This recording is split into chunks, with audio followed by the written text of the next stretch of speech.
Debate da semana. Conversas cruzadas, factos e ideias em confronto. Debate da semana. Um programa de Lionel de Freitas, aos sábados ao meio-dia, com reposição aos domingos, depois da 1 da tarde, na TSF Madeira.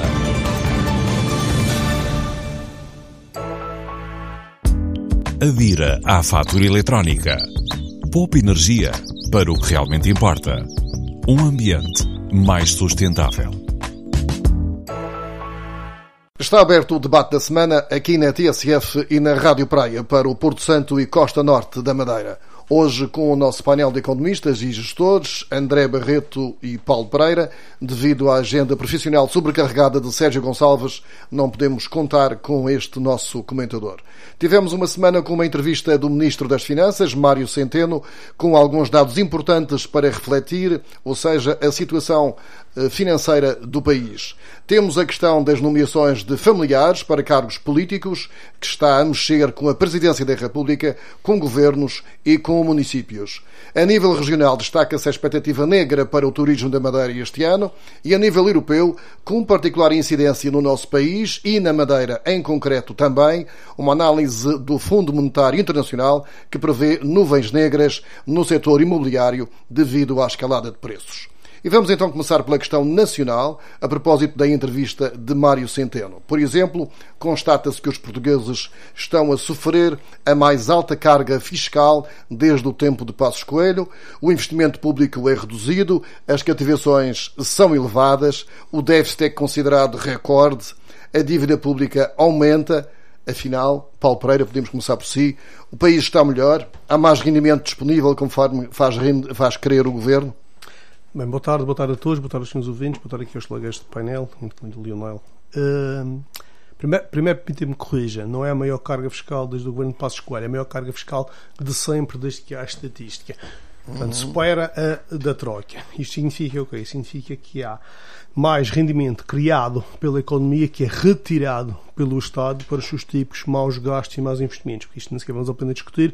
Todos nós sabemos que dentro de boas intenções está o inferno cheio e que os gastos do Estado normalmente, ou quase sempre, têm uma menor produtividade do que esse mesmo dinheiro aplicado nas mesmas coisas pelos privados. O Sr. Ministro das Finanças pode usar a oratória que bem entender, o que significa a maior carga fiscal de sempre sobre o PIB, significa que mesmo que o PIB cresça, que é o que está a acontecer, via consumo, significa que a cota-parte da riqueza que é criada pelos portugueses, a cota-parte que vai dessa riqueza que vai para o Estado é cada vez maior. Portanto, não interessa aqui se há mais empregados, se há mais consumo, se é de onde é que vai. O que interessa é do que é gerado, a maior parte, em média de todos, está a ser entregue ao Estado.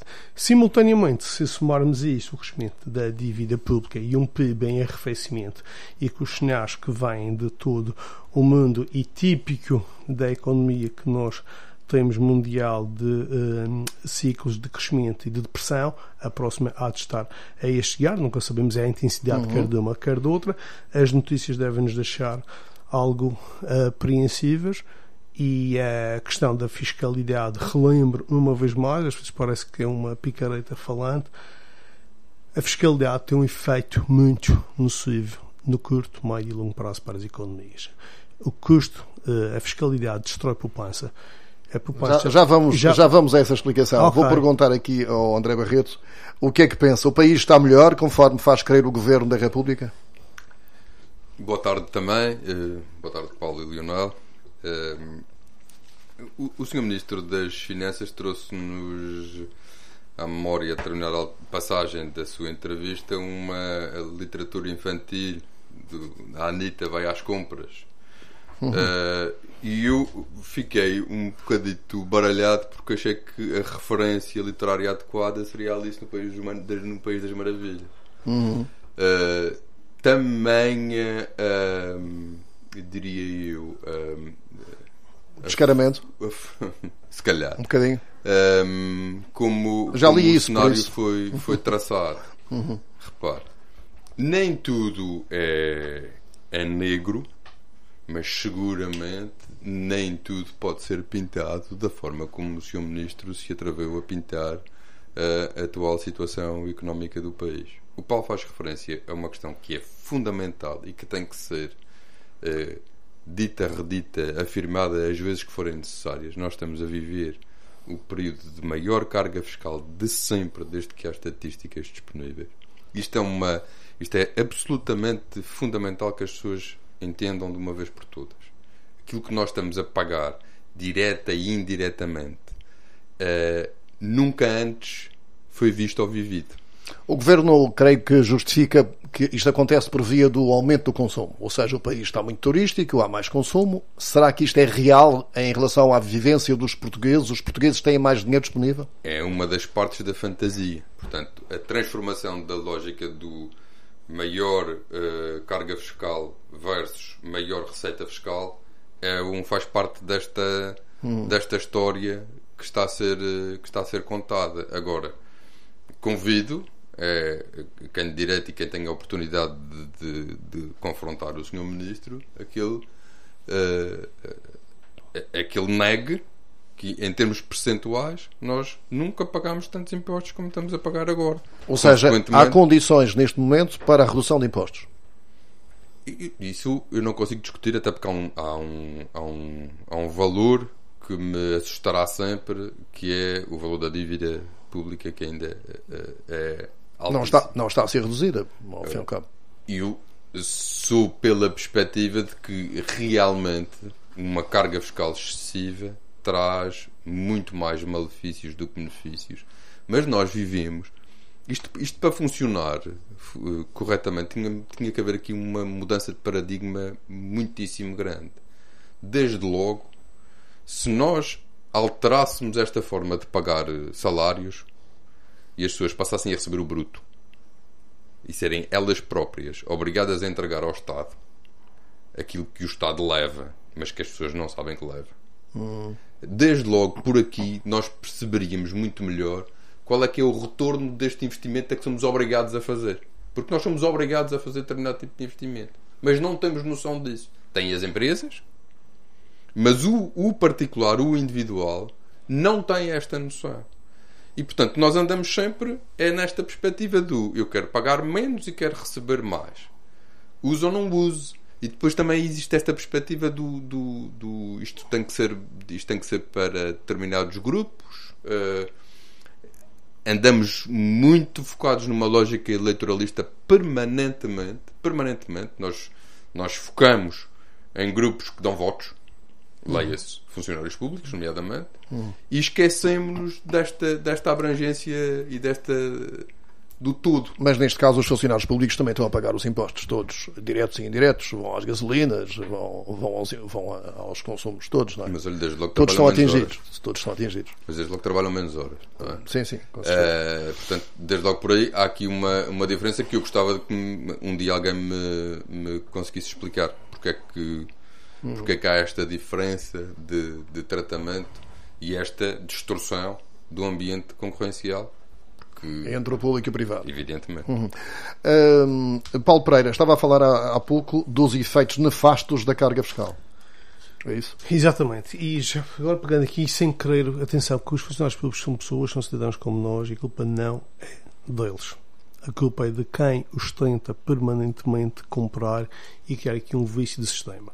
Mas a realidade é que os funcionários públicos nunca houve um que fosse despedido, ao contrário do que o privado, tem mais tempo de férias, tem menos horas de trabalho, um salário mínimo superior ao do privado.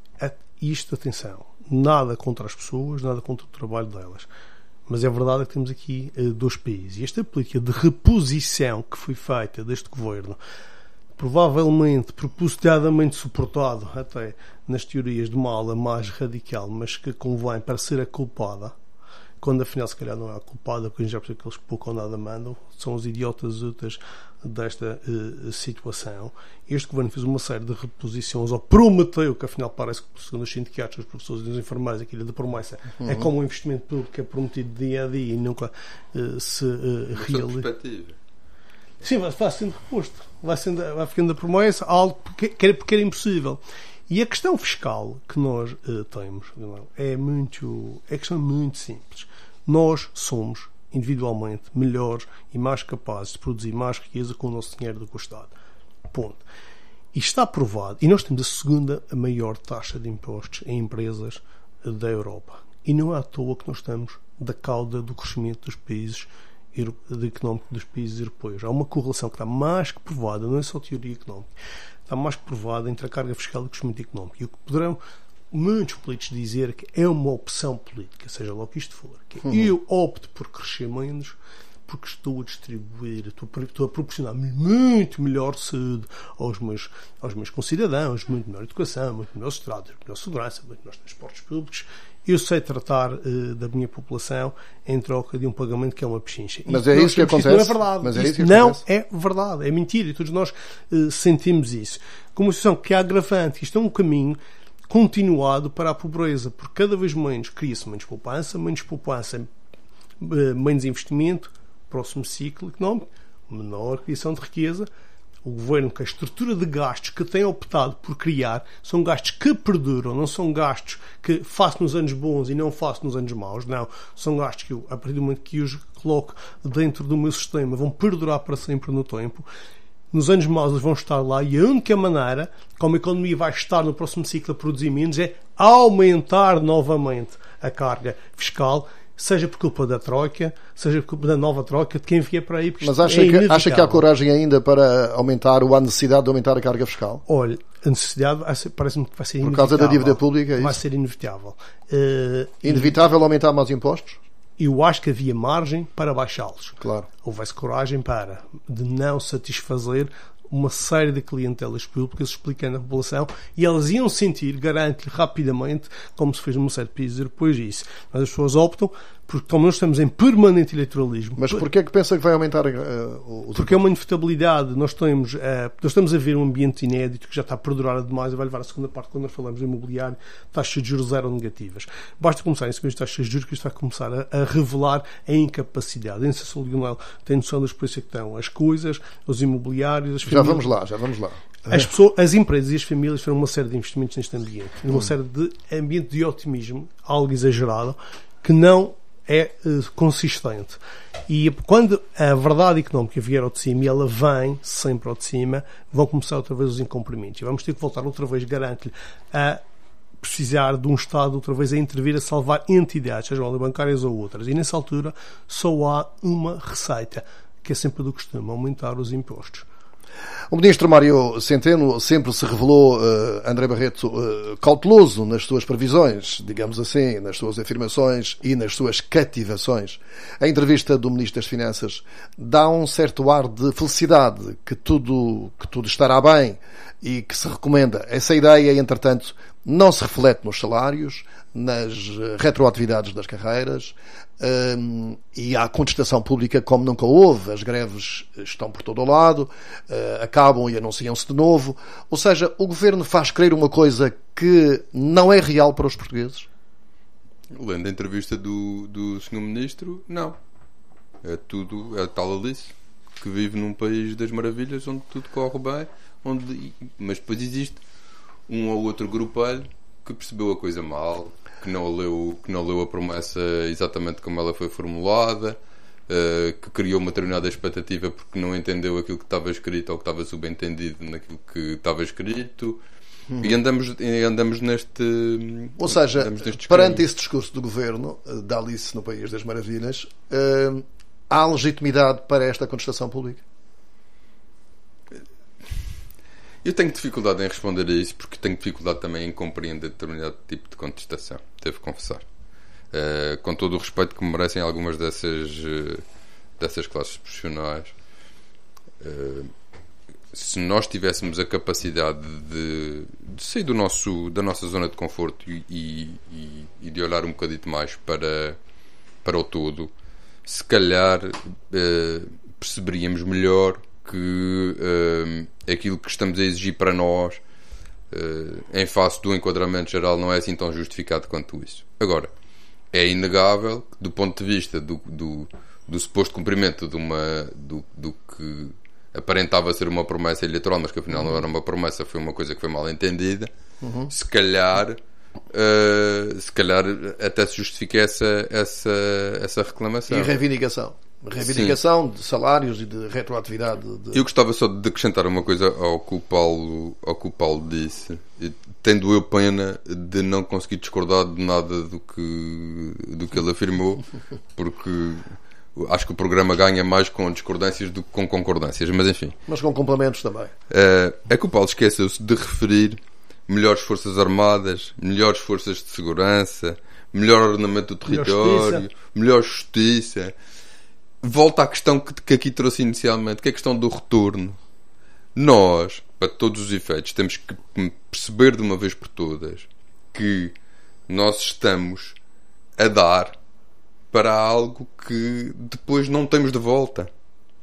E que temos que aprender a ser um bocadinho mais exigentes em relação a isto. E acho mesmo que a forma de nós conseguirmos ser não só mais exigentes, como mais realistas, tem a ver com esta eventual alteração de paradigma, é que juntaria uma outra.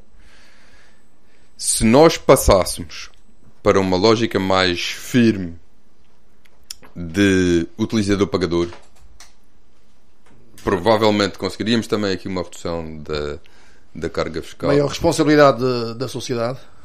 Que tem que existir. Social. Tem que existir. Porque depois, cá está. Vai. Mas não acha que o povo tem sido demasiado massacrado desde o tempo de Passos Coelho e ao fim e ao cabo a austeridade continua, pese embora algumas taxas tivessem acabado, não é?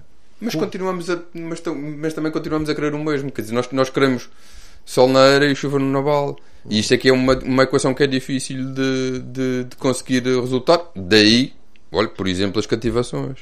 Daí, por exemplo, a mais baixa taxa de investimento público, não é necessariamente mal, diga-se, mas a mais baixa taxa de investimento público. Curiosamente, há uma justificação do Sr. Ministro Mário Centeno que não pode fugir àquilo que a Assembleia da República aprova. Mas quem é que manda a Assembleia da República aprovar? É o Governo. E depois também diz a determinada altura, em relação ao investimento público, que o problema são as empresas que não cumprem o que vem nos cadernos de encargo, portanto, não chegam lá. E usa a estatística de uma forma absolutamente brilhante. Portanto, aquela história dos 86% já não sei repetir, mas que ele diz que 86% do investimento previsto está cumprido. Aquilo não se vê. Não, aquilo é em termos de volume. Imagine, eu vou comprar 3 secretárias, fazer 2 estradas e construir um hospital. Eu faço as 2 estradas e compro as 3 secretárias, deixo ficar o hospital e considero isto tudo não em termos de valor de investimento, mas em termos número e chega aos 86%. Uma questão para pensar, digamos assim, o facto de Mário Centeno ser presidente do Eurogrupo está a prejudicar Portugal. Ou seja, Portugal quer ser um bom aluno, quer mostrar que ele é um bom ministro e nós estamos a sofrer com isso. Não, eu não viria por aí. Eu acho que são duas coisas completamente diferentes e é realmente um caso do Mr. Hyde e do Dr. Jekyll, para quem se lembra. Ele é claramente um carreirista que tem uma oportunidade de ouro para ser comissário europeu ou algo assim do género nessa coisa que se chama União Europeia, e é para isso que ele está a apontar as suas baterias de carreira. E isso ele vai fazer um trabalho do Eurogrupo, é considerado até o Ronaldo das finanças, e tem um discurso para fora. Mas porquê é que os grandes países, como a Alemanha, por exemplo, não se interessou em ter um presidente no Eurogrupo? Aquilo é figurativo, e ele passa uma mensagem para os maus alunos do Sul de que vamos lá ver, como é que conseguimos estar neste ambiente de déficits semi-controlado, porque ainda estamos em déficits e com dívidas crescentes como consequência de qualquer déficit. Via carga fiscal. Não é o Dr. Mário Centeno, nem o Dr. António Costa, nem a rapaziada que com ele governa que está a conseguir isto. Quem está a conseguir isto, tal como na Madeira, o quanto se conseguir fazer reduções, é com o sangue, suor e lágrimas de quem trabalha, de quem produz e de quem paga impostos. Porque é dessas pessoas que sai o esforço para controlar isto. Claro. Ponto. Mas é que é preciso as pessoas. Ele conseguia e ele é o Ronaldo. Nem o Ronaldo é. Isto é... mas pronto, tudo bem. Relativamente a Portugal, ele sabia, entramos naquilo que é pior que a política tem. É bom para Portugal ele ser presidente do Eurogrupo? Não vejo a coisa dessa maneira. Eu acho que, para mim, é completamente... Ele tem que se controlar a si próprio, ele tem que cumprir o déficit, ele tem que melhorar... Ele já ia fazer isso, porque nós sabemos que tudo o floreado que foi feito pelo PS, o PS arranjou ali duas senhoras para o suportarem, que é o Partido Comunista Português, 3, o PCP, 4, o Grupo dos Animais e o Bloco de Esquerda, que estou falando isso, que é a Geringonça. Grupo dos Animais. E, no fundo, eles sabiam que iam cumprir com as regras da União Europeia. Todo o discurso anti-União Europeia, desde o ministro Nuno Santos, que estava-se a marimbar para os credores, que foi isso palavras ditas em pleno Parlamento, e esse discurso era tudo fantasioso e mentiroso. Portanto, estamos a ir novamente para além da Troika, com a agravante que toda a poupança que o Estado está a ter neste ambiente de taxas de juros zero, proporcionado pela política do Sr. Mário Draghi na União Europeia, e fruto desta carga brutal de impostos. O Governo tem duas receitas extraordinárias. Tem uma carga fiscal brutal sobre as pessoas e, além disso, está a beneficiar de um custo em juros inédito. Em vez de usarem esse dinheiro para reduzir dívida ou reduzir a carga fiscal, o que estão a fazer é fazer uma série de reposições e criação de custos que vão perpetuar para sempre. É uma oportunidade perdida, mas que provavelmente vai-lhes garantir a continuidade no governo por mais um mandato. Nesta entrevista, André Barreto, o ministro saiu em defesa da Zona Franca da Madeira, mas, enfim, nunca se tinha ouvido antes, dizendo que interpretaram mal aquilo que o governo enviou relativamente à criação de emprego. Acha que o governo da República defende mesmo a Zona Franca da Madeira? Não acho, mas não é, aí não é um mal deste governo. Nunca. É um mal de sucessivos Nunca governos. defenderam.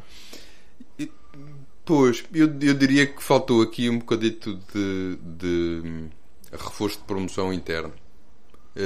Para mim aquilo é um fenómeno, incapacidade que o Estado tem de olhar para a Zona Franca da Madeira como mais-valia para o todo. Não tem orgulho da Zona Franca da Madeira, é isso. Mas depois também se compreende em determinado tipo de ambientes onde os bairros de uma senhora como a doutora Ana Gomes têm um eco muito maior do que um discurso sereno de alguém que fale sobre a questão da Zona Franca. Mas alguém explicou à senhora Ana Gomes os benefícios de uma Zona Franca? Para algo ser explicado é preciso que da outra parte existe a vontade para ouvir. Quando nós temos... O Lionel pode tentar vir-me com a conversa de que o Porto é o melhor clube do mundo. Não é. E eu dir-lhe-ei sempre de volta que cientificamente não é verdade, que é o Benfica. E portanto, quando nós entramos neste tipo de discussão... Nesta semana foi o Sporting, por acaso. Não falamos de coisas tristes. Tristes? Exato. Tristes, do ponto de vista. Estas quando nós levamos temas destes para o lado emocional, sendo que eu também não percebo porque é que isto gera tanta emoção na senhora e noutras e noutras figuras, e porque é que sequer se dá tanta relevância ao que a senhora diz, porque é que não se pega noutro qualquer deputado europeu e se lhe pergunto o que é que ele acha, por exemplo, faltou o lobby da Madeira, faltou o lobby da Madeira e de Portugal, digamos. Eu até nem acho que tenha faltado lobby de cá. Acho que cá, pelo que sei, o trabalho foi sendo feito e foi sendo um trabalho de formiga e eventualmente terá pecado por excessivamente discreto. Admito. Embora, em teoria, fosse até o mais adequado. Tratar com discrição um assunto que não tem nada que... Voltando à questão de Portugal não se orgulhar na Zona Franca da Madeira, ou pelo menos não defendê-la como sua, digamos... isso poderá ter a ver com o facto da Zona Franca ou da SDM ser uma parceria pública-privada apenas regional? O Estado gostaria de ser participante nesta sociedade? O Estado não é seria mais melhor participante nesta sociedade porque não quis. Porque não quis? Sim, em devido tempo optou por não querer ser até participante exclusivo dessa solução. Agora, vamos lá ver uma coisa. Seria melhor para o funcionamento? Eu, em determinada altura, cheguei a achar que sim. Cheguei a achar que a questão da propriedade era uma questão. Cheguei a pensar que seria até benéfico para a STM abrir o capital a outros eventuais... Ao Estado, digamos. Não necessariamente. Não necessariamente ao Estado. Até a outros privados. Depois, isto tem muito a ver com a constatação de um facto que aqui não sei se é científico ou não, mas que tem a ver com uma coisa que o Paulo ainda há bocadinho fazia referência, que é a qualidade da gestão pública versus qualidade da gestão privada, e eu aí recuei naquela lógica que a determinada altura entendia que podia ser discutida, a da propriedade. E hoje julgo que eventualmente pode ser debatida a questão da abertura do capital, mas isso, enfim, caberá a quem de direito, nomeadamente os atuais proprietários. Mas, por exemplo, os outros países de baixa fiscalidade, de grande baixa fiscalidade, como Luxemburgo, enfim, a Holanda, Malta, esses países não têm gestão privada. É o país, é o Estado. É um modelo diferente, sim. Mas Londres tem uma praça financeira também. Londres, a cidade. E ninguém fala nisso.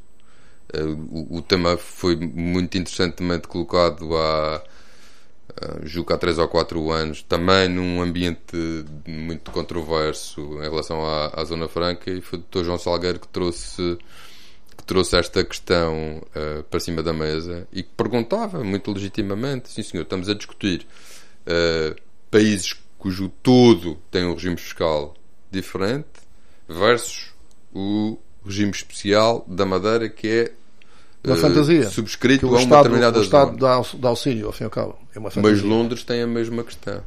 E porquê é que Londres não é um problema e a Madeira é um problema? Paulo Pereira, quer dar alguma opinião sobre esta questão? Falamos várias vezes sobre isto, apenas lamento a situação em que o Centro Internacional de Negócios da Madeira... Qual é o próximo passo, digamos assim, na sua opinião? Depois de chegar a este ponto, e ainda não se sabe o que é que vai acontecer sobre a questão do concurso público, da concessão ou não, se vem aí alguma sanção complicada ou não. Tenho a dizer, desejo as maiores felicidades, já aqui liderada pelo Dr. Paulo Prada nesta missão. Mas acha que neste momento há empresas interessadas para vir para a Zona Franca da Madeira, com o ambiente hostil que claro está? Que sabemos, não sei se não há, sei que é muito, faz sentido não estar, não haver. Faz sentido as que estão ponderarem sair, e faz sentido quem está a tentar namorar desistir, e quem um dia seja contactado nem pensar vir. Faz sentido insistir neste tipo de regime, ou faz sentido dar um salto para a baixa fiscalidade? Sim, isso claramente fazia sentido, mas as resistências que este teve, quanto mais esse próximo, mas acho que sim, sempre esse caminho, até sou a favor de uma visão mais alargada, de que a Madeira toda fosse uma região de baixa.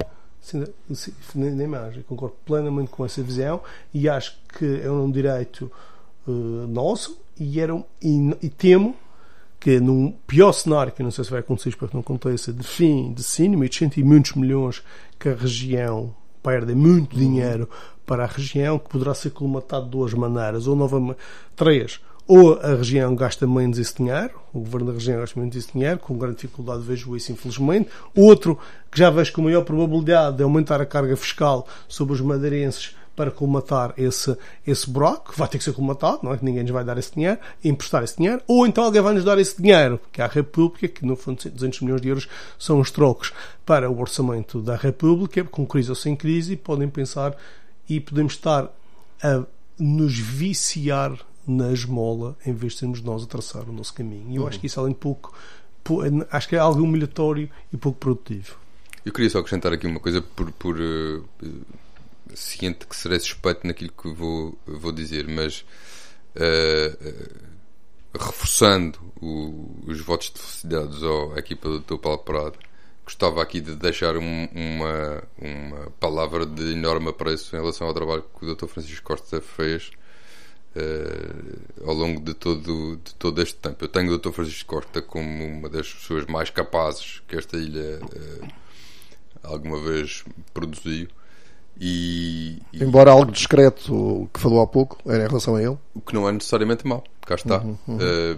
Mas acho que todos os elogios e as palavras que lhe podem ser endereçadas de caráter positivo em relação àquilo que ele fez serão sempre necessariamente poucas. A Madeira deve-lhe muito.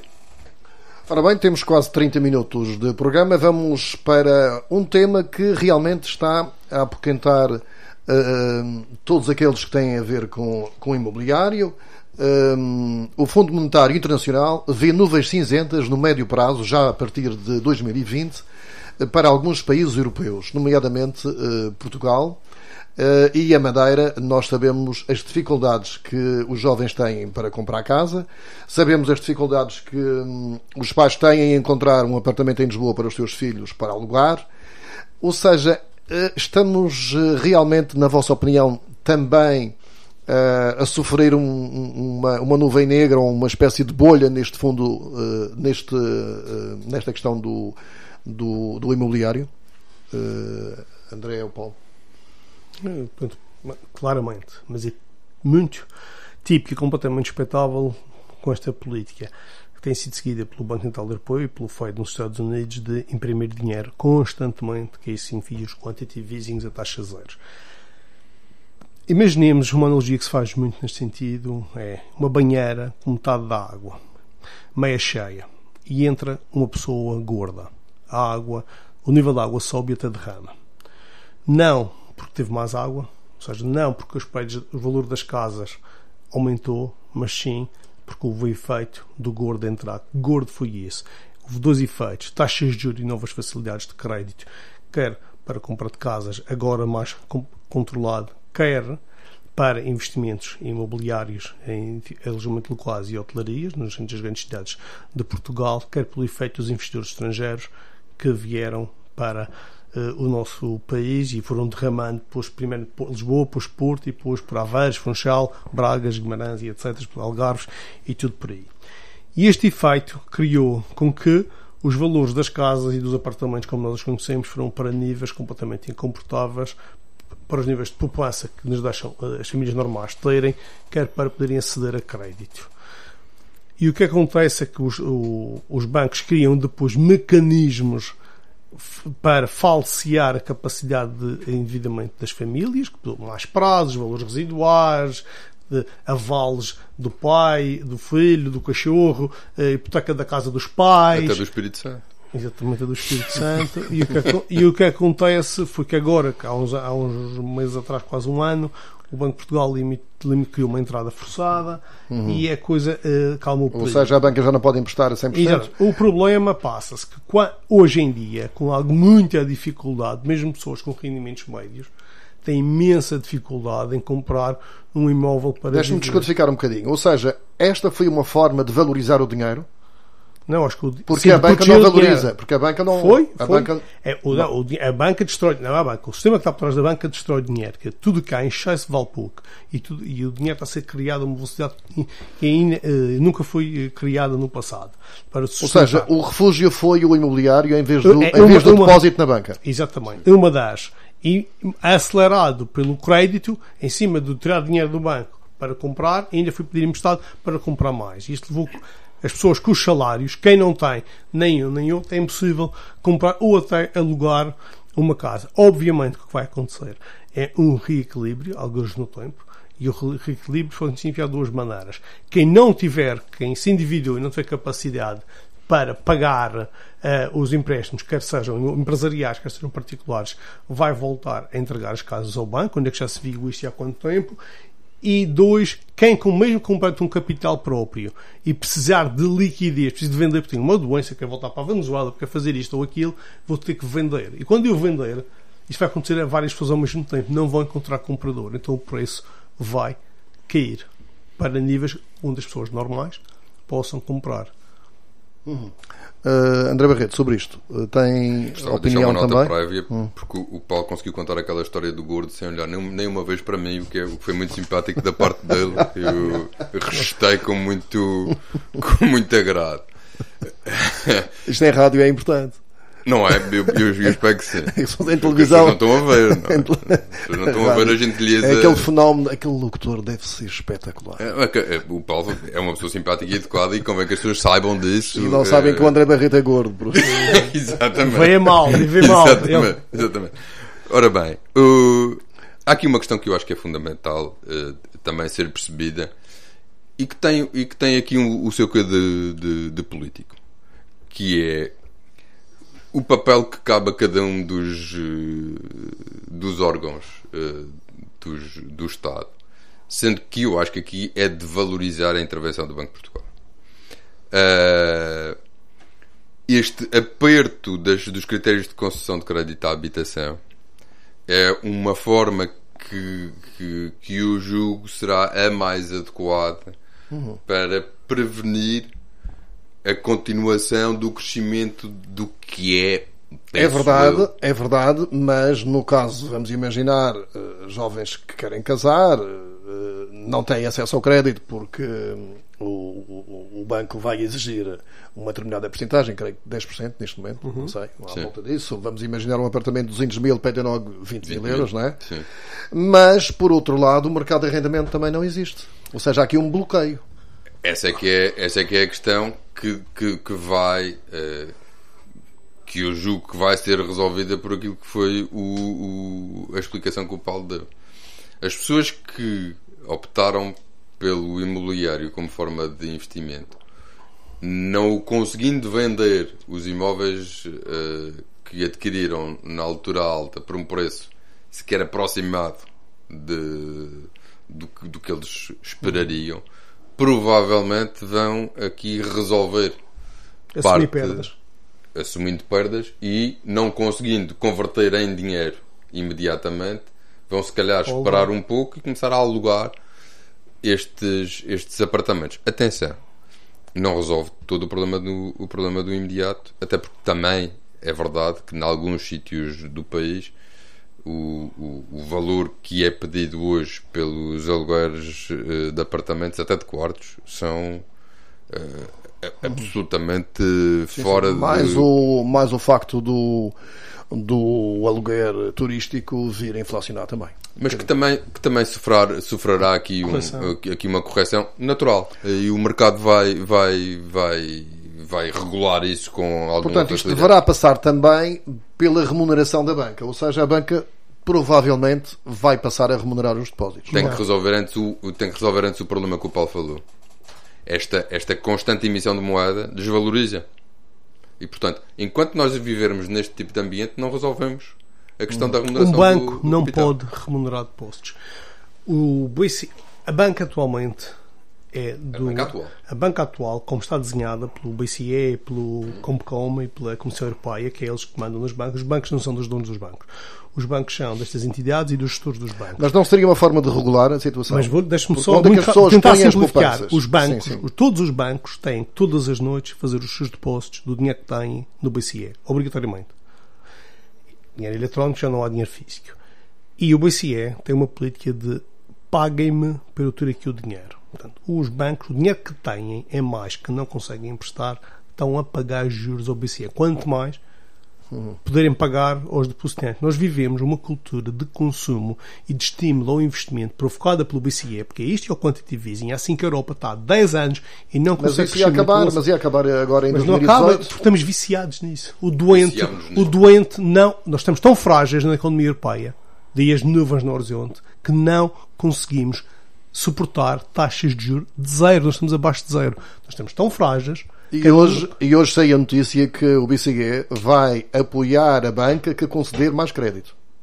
Porque nós estamos sempre a castigar, nós interiorizamos um tipo de economia que estamos a adiar o grande rebentar da bolha novamente, que é de não estimular a poupança e sim estimular o consumo e os investimentos. E os investimentos, quando são feitos à pressa e para fugir a taxa de rentabilidade zero, em que qualquer expectativa de rentabilidade é melhor do que ter o dinheiro parado, os investidores são qualquer pessoa, diz o fulano que abre uma gelataria, a quem faz uma grande fábrica, já diz, isto se calhar, um investimento que é em ambiente de taxas de juros de 5%, eu digo, eu prefiro ter 5% no banco que meter-me em aventuras, ele já diz, qualquer coisa se calhar é melhor do que ter o dinheiro do banco. Ou seja, aquilo que o Paulo Pereira está a dizer agora e já há poucos minutos é que a política do Banco Central Europeu está desajustada. Eu discordo completamente. Não sabemos, porque nós nunca vivemos isto. Era o Banco Europeu, o Fed americano, que por acaso já está com uma taxa de 2,5%. Veja bem a distância. O Fed americano está com uma taxa de 2,5% e com pressões políticas para baixar, e o Banco do Japão está nisto há 25 anos e ninguém resolve o problema. Que é, nós viciamos-nos em as nossas economias e ninguém sabe como é que vai sair disto. E o que é certo é que vamos ver andamos a tentativas de adiar a próxima bolha. E a próxima bolha vai voltar a se salvar bem. Mas o FMI vem fazer reparos nesse aspecto. Diz que há riscos de acontecer aquilo que aconteceu, passe a expressão repetida, o pleonasmo, aquilo que aconteceu na crise financeira de 2008. Não dizer como é que se sai, porque ninguém tem coragem de dizer vamos travar isto durante algum tempo e vamos, porventura, ter que assumir. E há uma série de investimentos que rebentarão e vamos ter que voltar. E isto calha sempre das duas maneiras. Ou vamos imprimir mais moeda, ou vamos em cima dos contribuintes europeus. E, portanto, eu acho que é um problema que é um adiar com a barriga, mas que estamos já a sentir no dia-a-dia das pessoas. E esta questão que o Leonel já levantou 3 vezes, que é as famílias e as pessoas jovens, e mesmo qualquer idade, que não têm capacidade para ter uma casa, nem alugá-la. Portanto, está a acontecer. Quando vão ver na rua, claro, ou vai rebentar. É a segunda vez que fazes referência à barriga e já começa a ser um bocadinho baixo. Ora bem, outro assunto, vamos deixar isto, enfim, continuar. Não depende de nós. Não depende de nós. Outro assunto que eu tinha aqui previsto e que falei no início, e exatamente no resumo, isto é um assunto mais, não digo politiqueiro, mas mais político para este painel, mas tem a ver com o grande tema da semana, que é o facto das nomeações familiares estarem a contagiar tudo o que é governo nacional, governo regional, partidos, municípios, e até Marcelo Rebelo de Sousa já veio dizer que era necessário uma lei para enquadrar tudo isto. André Barreto. Eu começo pelo fim. Quando questões que deviam ser do foro ético têm que ser resolvidas por leis, eu acho que está tudo dito. Não, vamos lá ver. Isto é o espelho do país que nós temos. Falta sentido democrático, falta amadurecimento. O Sr. Trump também fez coisas do género há pouco tempo. É parecido. Bastante parecido, mas e nós olhamos para isso de que forma? Mesmo os senhores que depois lá foram colocar os seus familiares, olharam para isso de que forma? Nepotismo, este tipo é louco, que vergonha. Depois quando toca aqui a nós, já a coisa se transforma no seguinte, que isto é ainda ontem num programa de televisão ouvi isto com bastante interesse. Como é que é possível esconder tanto que tem sido tão bem feito ao longo destes anos com uma questão menor? Pois, para mim, todas as questões que são de princípio não são menores. Todas. Exato. E, portanto, nós, o que nos é evidente que isto não é o maior problema que a sociedade portuguesa tem. Com certeza não será. Não será também seguramente o maior problema económico de que vivemos. Também não é. Agora, isto tem que ser entendido que realmente, e é preciso recordar aqui um bocadinho, nós temos um ex-primeiro-ministro que foi preso. Portanto, nós vivemos num ambiente, sobretudo este, em que a mulher de César efetivamente não basta ser séria. Portanto, isto não é uma questão de legislação, é uma questão de ética e de bom senso. E isso é o meu maior medo, é o meu maior receio. Que não há bom senso. É que se transforme isto, é que nós passemos mais uma vez uma questão que é de bom senso e é de ética para um plano outro qualquer, que não é o que é mais importante. Também já ouvi dizer, e Marcelo Rebelo de Sousa terá incorrido aí em erro constitucional, porque ele foi constitucionalista, de que é inconstitucional fazer uma lei dessas. Eu aí não... Ouvi já ontem dizer que isto é do foro da orgânica do Governo e que é uma questão de princípio e de ética e não de legislação. O Leonel, graças a Deus, não sou jurista. Claro. Olha, começando também como o André disse, vou começar pelo fim. Eu sobre o Sr. Presidente da República fico algo confuso, porque lá 2 semanas atrás, quando este processo começou, dizia que isto era uma questão de competências e não de familiaridades. Agora ontem, como a coisa parece que ganhou uma vida para além e uma proporção para além do que era expectável, agora gera uma questão de crimes regulares. Bem, questões de integridade e de ética, ou se tem ou não se tem, e as pessoas, que caímos no pior que a política tem, sempre Estados grandes e com poder criam estas situações. Problemas imediatos não os vejo à primeira ordem, vejo logo de seguida. Vamos lá ver um casal que vive de um governo, ambos no governo.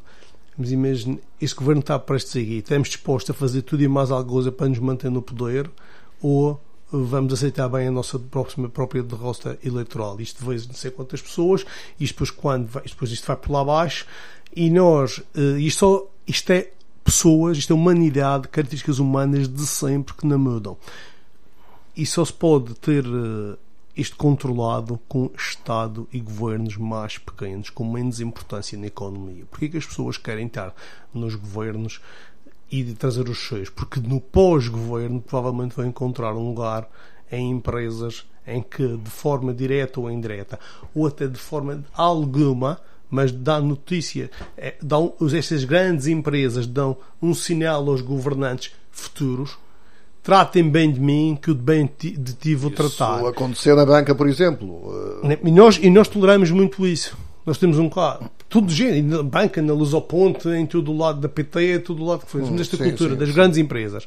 E isto é o pior do que nós chamamos em economia capitalismo de Estado, que é um conluio entre o Estado grande e as empresas, em que os empresários beneficiam de legislação apropriada, concessões, proteção, benefícios, tudo o género, dos governantes que se vão tratar. E criamos aqui uma rede, quer de governo com empresas, que não é boa, porque as empresas viciam-se e perdem competitividade. E voltamos a um problema que é: a economia vai voltar a perder competitividade. Quem vê isto de fora, aliás, eu não sei se é o caso, mas imagino que alguém olha para nós de fora como nós olhamos para uma cleptocracia angolana.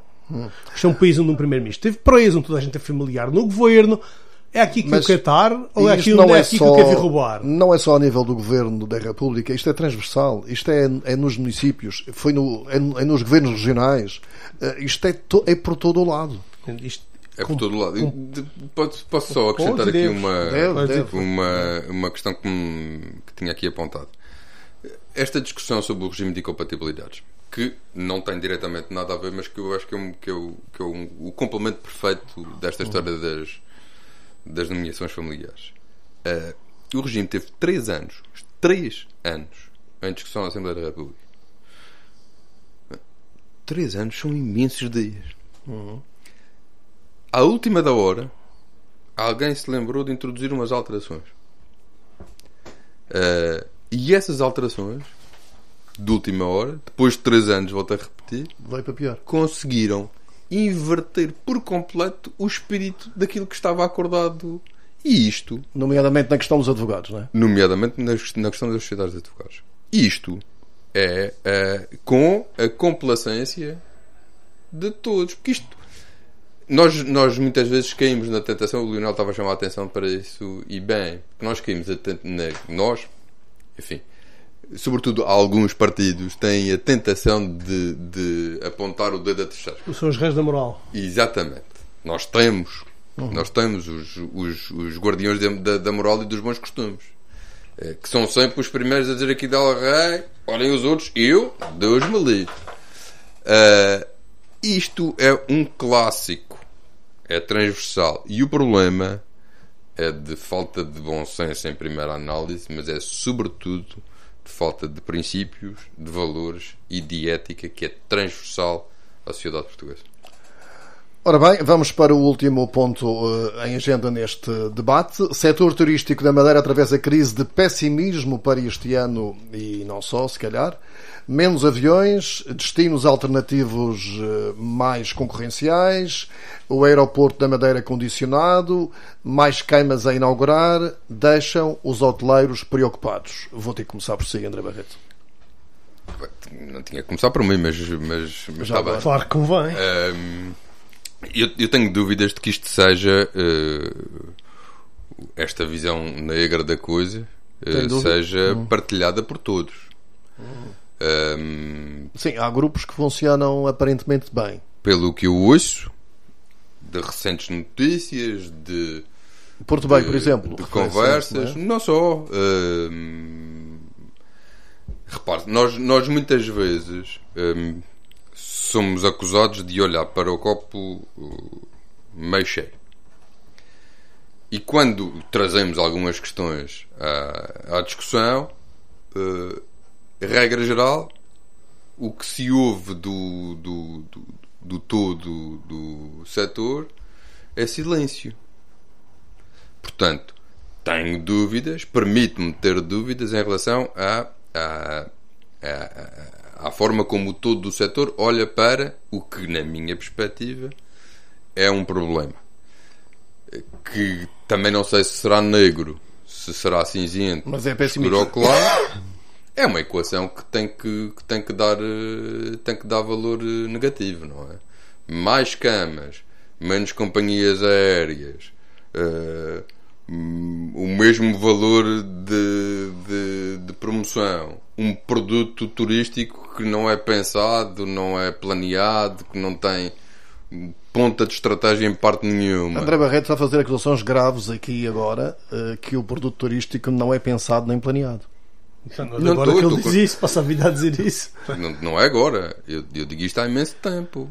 Nós temos até uma particularidade aqui na Madeira, que é o facto de nós pagámos 2 planos estratégicos. Pagámos 2, não nos bastava um, pagámos 2, e esses 2 planos estratégicos devem estar guardadinhos num cofre, algures num gabinete de alguém, mas eu ouvia, não está só, eu ouvia, qual é o nome do senhor, também André, na Ponta do Sol, André Diogo, dizia há dias na RTP que o produto turístico da Madeira tem que ser repensado. O produto turístico da Madeira tem que ser repensado. Quando encontra aquilo que dizia há pouco. O André Diogo é um assunto mais capaz que eu e mais bem preparado, e portanto é até relativamente fácil seguir aquilo que ele diz e que ele pensa. A verdade é que vamos lá ver uma coisa. Por exemplo, em relação eu não se calhar estou a ir por um caminho errado, ou dar um exemplo errado disto, que eu acho que pode ser um bom exemplo de falta de planeamento. Quando da discussão dos tais planos estratégicos que estão escondidos alguns numa gaveta ou num cofre,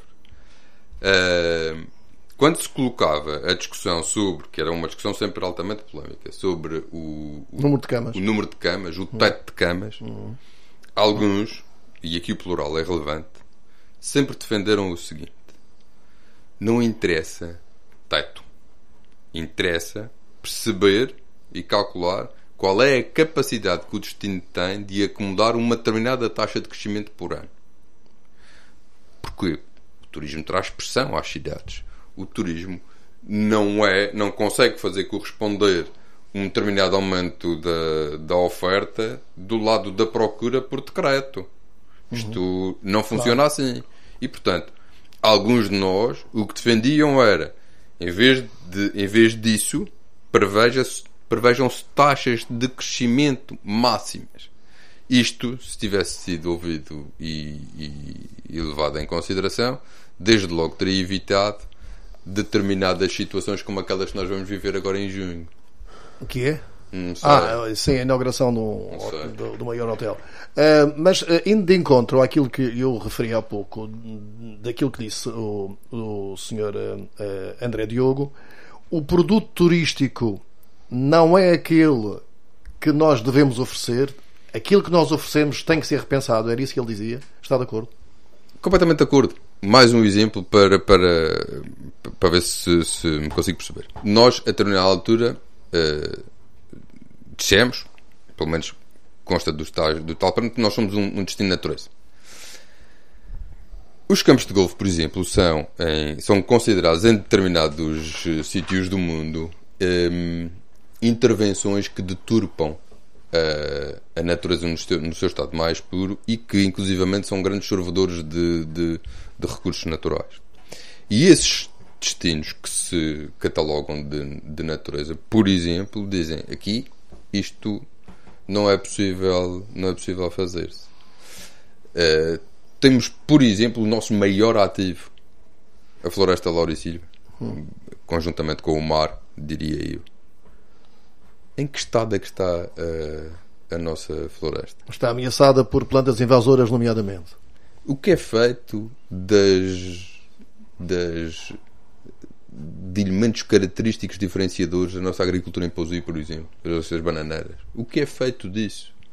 Alguém anda a cuidar dessas questões ou isto resolve-se com florzinhas numa rotunda? Ou seja, Paulo Pereira, penso que, já agora, para continuar, faltam elementos diferenciadores ao turismo na Madeira? Eu não gosto muito por aqui, porque acho que o André tem uma visão que eu concordo em muito nesta parte, depois discordo na outra, que já posso ir lá ir. Eu queria só quero contar aqui um episódio que aconteceu comigo esta semana, em que ia para o trabalho e eu vi numa estação de rádio concorrente que costuma dar música, como eu cheguei atrasado nesse dia, que era o dia das poetas, e eu caí na poeta. Durante alguns minutos até cair em mim, porque uma pessoa não se lembra sequer que era dia das poetas. Diga que acreditou que a Madonna vinha cá. E pensei assim, ia pelo caminho, que era o Márcio a ligar, o meu amigo Márcio Nobre estava a ligar, que ela tinha entrado, por exemplo, eu percebi que deve ser selfie, depois comecei a me juntar, a selfie estava de costas, e eu pensei, o juízo de quem a trouxe para cá é levá-la para o terreiro da luta, que passou pelo caminho, por um monte de pinheiros e eucaliptos queimados, por um estaleiro da Tecnovia, ela vai ter que vir aquilo para gravar. Nunca mais, isto parece-me para a Madeira. É porque é horrível. Ponto final. É horrível o caminho daqui até lá em cima. Mas aí ela montada a cavalo ficava bem. Mas veja lá, o primeiro impacto que tive foi, ok, quem é que deu um pato? Mas a seguir foi o juízo desta gente. Ele vai andar nos... Pior, nem vão falar português, meia hora de tunas e de pontas para ver aquilo, capitão em cima de tão, para comer um filete de espada de 5 euros. Isto é uma loucura. Mas porquê em mim? Okay, mas a parte mais importante é o destino, se calhar, não é o que é. Mas há muita gente que gosta do destino. E vem cá há mais de 100 anos. E tem vindo a crescer. Não pessoas de cá bem. Relativamente aqui, entramos sempre na grande discordância entre eu e o André. Em que ambos, no fim, sabemos que temos razão. O problema disto são as interferências de terceiros neste processo. Que terceiros? É obviamente que qualquer empresário, desde que do André a qualquer um outro, tem o direito de começar a ser hoteleiro. Isto não pode ser uma casta que já lá está, e em que ano é que se deve ter parado a criar a casta e que deve desejar de entrar no ramo da hotelaria, como em qualquer outro ramo empresarial. Mas a dizer que eu defendo isso. Não. Atenção. Mas o que tu isso para dizer que o reforço, o mercado deve ser aberto. E o mercado deve ser aberto, podemos nos lembrar que os empresários, os agentes económicos em geral, não são malucos. E eles são. E quando eles cometem erros de sobreexposição a este destino, que é pequeno, uns acreditam que o negócio, eu vou crescer a Madeira, porque vamos também saber, precisamos de mais voos. Não há mais voos porque o destino é pequeno. Então eu vou criar mais camas para criar o problema deste lado. Eu ao criar um destino mais forte, poder tornar a Madeira mais apelativa a mais companhias. E então andamos aqui com a espadinha de rabo na boca. O problema disto é que há períodos em que a banca, como no início dos anos 2000, foi completamente irresponsável em emprestar a projetos hoteleiros de envergadura grande que faliram todos. E há uma lista enorme que teve que ser socorrida. Isso foi a primeira normalidade. Esta vaga atual, que é mais de, tirando a exceção do Savoy, é mais de blá blá do que de real abertura de unidades hoteleiras, que eu não os tenho visto. Vi umas remodelações, vejo o Savoy que vai abrir, e o resto é a abertura de um projeto, 5 projetos para Machique, mas feitos, e para abrir não vejo nada. Mas se os empresários e os bancos tiveram juízo nos seus planos de negócio, se estiverem devidamente capitalizados, terão margem para aguentar. Porque esta história da média está mal para uns, está bem para outros. E a média é uma coisa perigosa. E obviamente que quem cometeu erros tem que pagar por eles. E o que nós discordamos todos... A média dos 67% que foi este ano vai baixar. Pronto. Mas poderá não ser dramático para alguns, poderá ser muito dramático para outros. Acontece é que as pessoas tomaram iniciativas, e atenção, nós estamos muito preocupados com a hotelaria, mas o caso do alojamento local parece que a realidade é outra. Grande problema disto são as companhias aéreas que estão a desviar voos para a Madeira, reforçando todo este receio. Isto sim, quase que é mais, eu acho que é muito mais grave que o potencial aumento de camas, que é o que nos está a acontecer, a perda de voos constantemente, quase está a haver por meios de notícias constantes, já aumentou o ritmo de mais de notícias nessa área para a Madeira, e isso sim já começa a sentir. é fruto da nossa insularidade, é um risco que deve estar incorporado nos planos de negócios dos empresários. Devem estar preparados para haver ciclos de maus momentos. Se eu acredito que eles não se prepararam minimamente para isso, acredito que eu conheço a raça um pouco e muitos deles não vão estar preparados, outros estarão. André Barreto, para fechar? Nós, efetivamente, temos pontos de concordância e de discordância, desde logo do lado da concordância neste fenómeno de politização do turismo. Nós adoramos, aparentemente, ouvir conferências de imprensa de quem não tem nada a ver com o assunto. Nem arrisca nada. Nem arrisca absolutamente nada a dizer que conseguiu uma taxa de ocupação de não sei de quê, que prevê um preço de não sei de que mais. Tipo a União Soviética.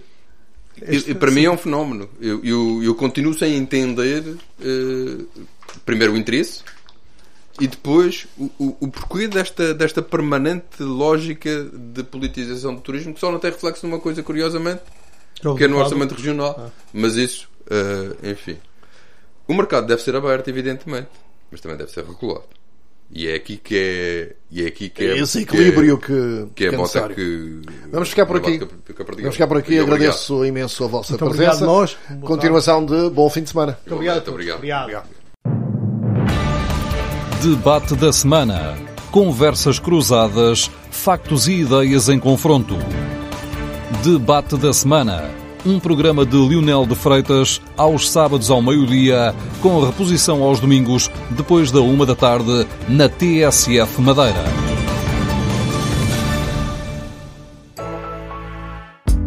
Adira à fatura eletrónica. Poupe energia para o que realmente importa. Um ambiente mais sustentável.